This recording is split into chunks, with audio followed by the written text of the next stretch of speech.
Hello YouTube family. आज हमारी science की पहली क्लास है जिसमें हम केमिस्ट्री पढ़ेंगे। केमिस्ट्री का सबसे बेसिक टॉपिक मैटर मैटर पढ़ेंगे हम। So matter is anything that has mass and takes up some space. जो भी चीज़ें जगह लेती हैं वो सब मैटर होती हैं। जैसे आप जिस जगह पे बैठे हुए हैं आपने कुछ जगह ले रखी है, उस जगह पे आप दूसरी चीज़ तो रख नहीं सकते अनलेस अनटिल आप उस जगह से हट नहीं जाते। तो जिस जगह पे आप बैठे हैं, जिस कमरे में आप बैठे हैं, वो पूरा सब चीज़ें जो हैं वो मैटर से बनी हुई है, मैटर है वो। जैसे आपके कमरे फॉर एग्जांपल चेयर होगी, टेबल होगी, पंखा होगा, एसी होगी, जो भी चीज़ें आप जो जितनी चीज़ें विजुलाइज कर रहे हैं वो सब चीज़ें मैटर हैं। अब आप सोच रहे होंगे कि हाँ, जो चीज़ें दिख रही हैं वो तो सब मैटर हैं, लेकिन कमरे में तो बहुत सी जगह खाली पड़ी हुई है। तो वो जो खाली पड़ी हुई है वो खाली नहीं है, वो वहाँ एयर भरी हुई है। जैसे हाथ हिला रहे हैं तो यहाँ पे खाली नहीं है, यहाँ एयर है। एयर का भी अपना मास होता है, वो भी मैटर का पार्ट है। मैटर इसीलिए 3 प्रकार के होते हैं: सॉलिड, लिक्विड, गैस। सॉलिड वो चीज़ें जो हम देख सकते हैं, for example chair, table, pen, pencil, ये सॉलिड होते हैं। लिक्विड जैसे हनी, वाटर, मिल्क, ये सारी चीज़ें ये लिक्विड होती हैं। गैस मतलब हवा। अब हम क्लासिफाई कैसे करेंगे कि कौन सॉलिड होगा, कौन लिक्विड होगा, कौन गैस होगा, ये अब हम क्लासिफाई कैसे करेंगे? वैसे तो मैटर प्राइमरी 3 तरह के होते हैं: सॉलिड, लिक्विड, गैस। लेकिन आगे हम और पढ़ते हैं, 2 और टाइप होते हैं: प्लाज्मा, बोस-आइंस्टाइन कंडेंसेट। क्लासिफिकेशन के पहले हम जानेंगे मैटर। अभी मैटर तो जान गए हैं कि ये क्या होता है, ये जो जगह लेता है, जो जिसका शेप होता है वगैरह वगैरह, ये तो हम जान गए हैं। उससे पहले हम जानेंगे मैटर कैसे बना होता है। मैटर जो है वो matter is made up of टिनी particles called atoms and molecules.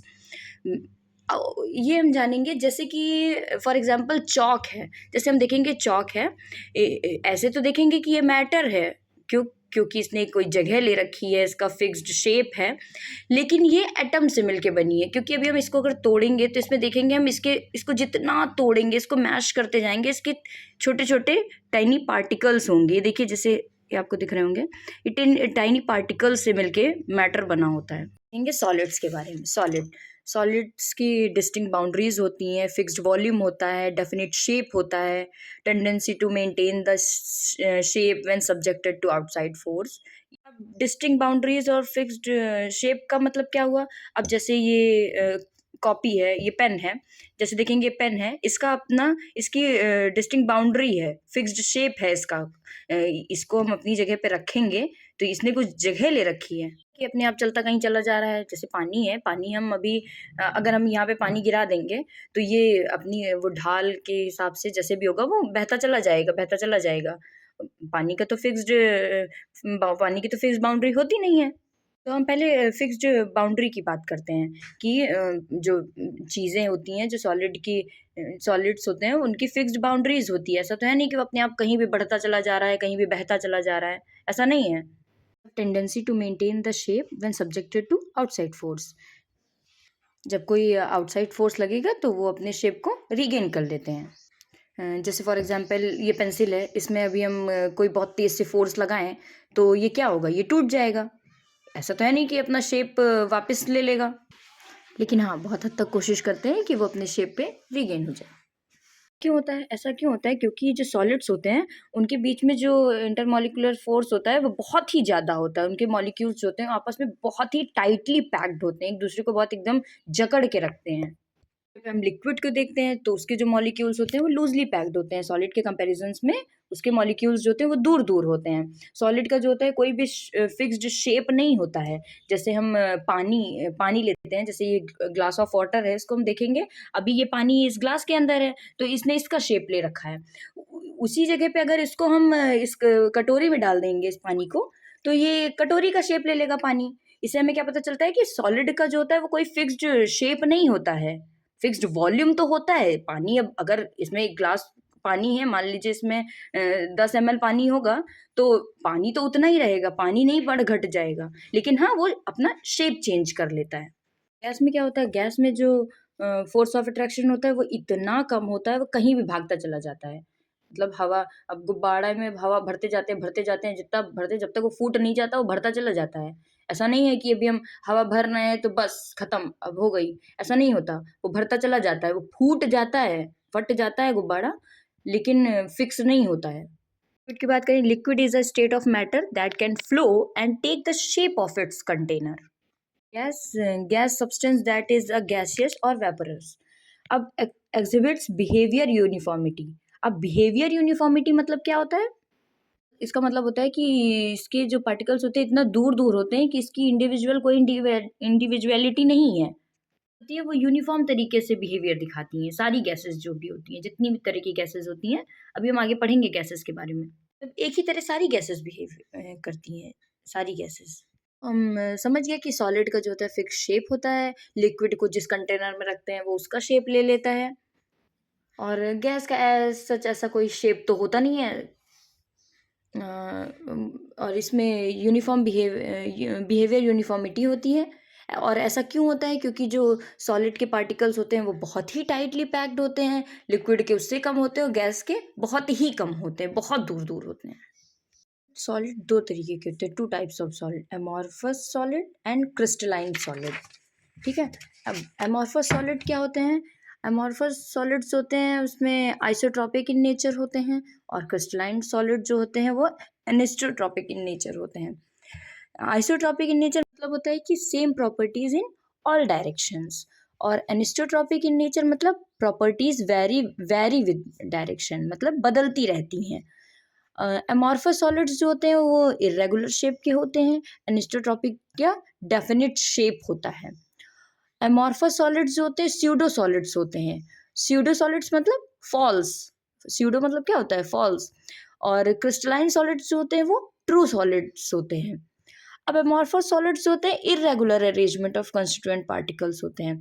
Irregular arrangement मतलब इनका एक फिक्स्ड शेप तो होता है, लेकिन उनके मॉलिक्यूल्स जो होते हैं वो इरेगुलर होते हैं। जैसे देख रहे हैं कि ये देखिए, टेढ़ा मेढ़ा होता है। और क्रिस्टलाइन सॉलिड्स जो होते हैं उनका अरेंजमेंट रेगुलर अरेंजमेंट होता है, कंस्टिट्यूएंट पार्टिकल्स का रेगुलर अरेंजमेंट होता है, जैसे ये देखिए। ठीक है, ऐसे बनता चला जाता है।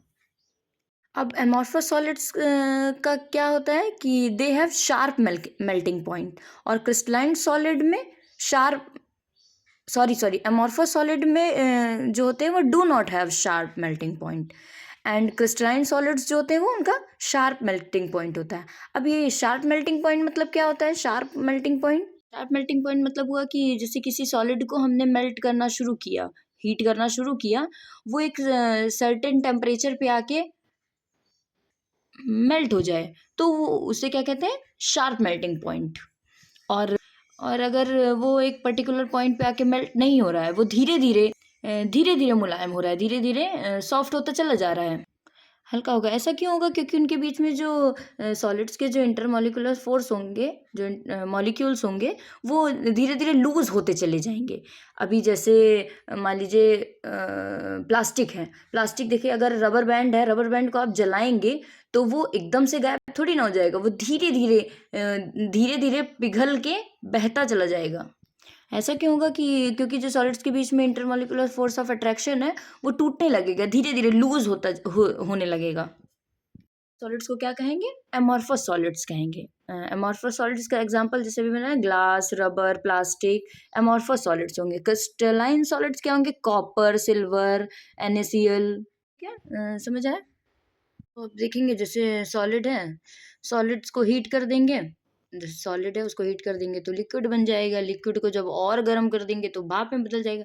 जैसे मान लीजिए अब हम देखें बर्फ़, बर्फ़ को भी हम गर्म करें तो वो पानी हो जाएगी, है ना?